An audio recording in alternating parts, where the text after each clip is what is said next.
The moment that I saw your eyes, I knew you were the one for mine. Underneath the moonlit sky, I felt my heart come. Ellen Joy, sumasang-ayon ka ba na maging asawa si Arvin na iyong narito ngayon alinsunod sa batas at mga alintuntunin ng ating banal na simbahan? Opo, Padre. Ay pa, maraming salamat kasi pagtapos ninyo ako ng pag-aaral. At hindi niyo ako pinabayaan ako ng pag-aaral. Hindi lang, mahal na mahal ko kayong dalawa.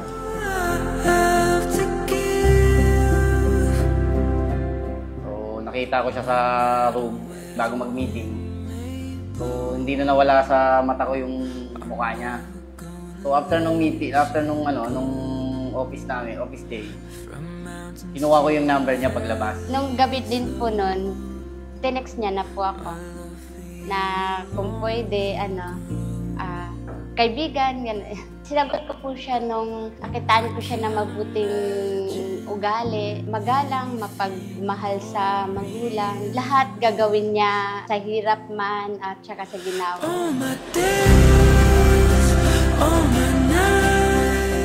Dahil dito, iiwan ng lalaki ang kanyang ama't ina at magsasama sila ng kanyang asawa at sila'y magiging isa.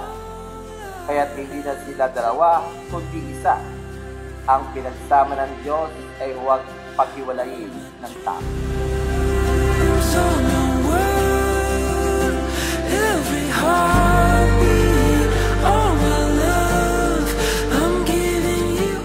Pagpatuloy nila pagmahalan niya ni Arvin ay yung mga karanasyan, yung mga mga problema, kailangan kakayanin niyo. Tapos magdasal kayo lagi sa Panginoon.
Maalaga talaga, mabunganga lang pero maalaga.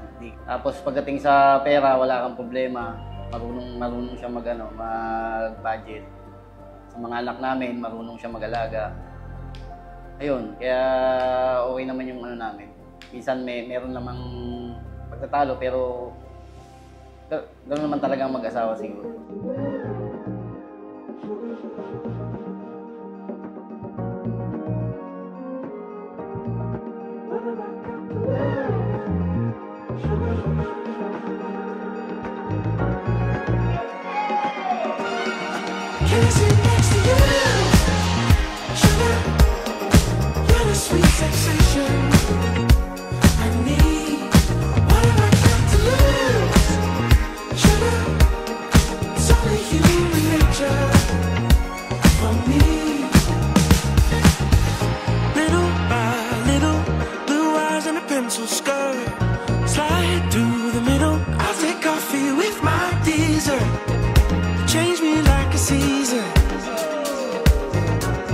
Cause you got me believing. Can I sit next to you?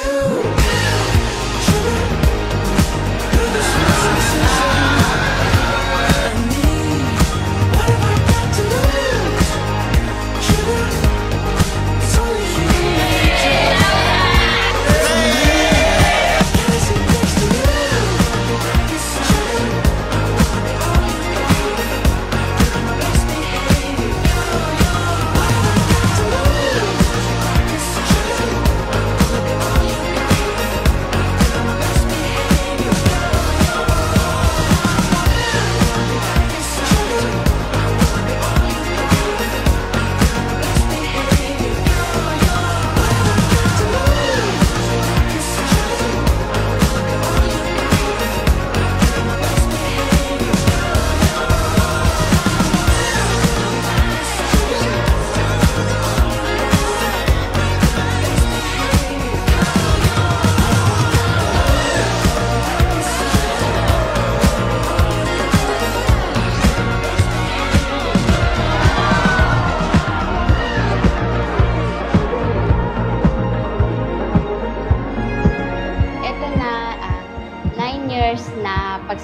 natin na ikakasal na tayo. Sana maging responsible tayo sa mga anak natin.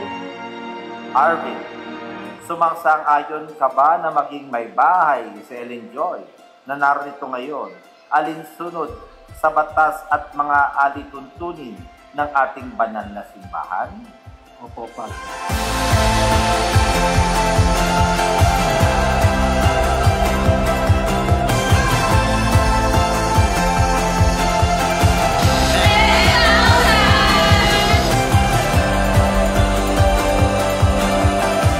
Nanunumpa kayo sa harapan ng Diyos na ibinigay na pag-ibig sa inyo ng Panginoon ay pahalagahan ninyo.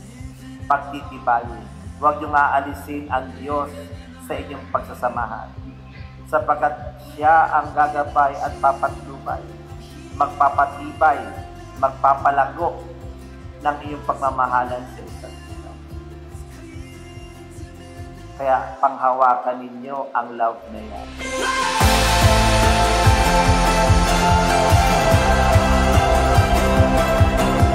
Ingatan mo lagi yung sarili mo, lalo na ikaw, medyo delikado sa sa work. Sana andun pa rin yung pagiging responsibilidad mo sa amin mag-iina.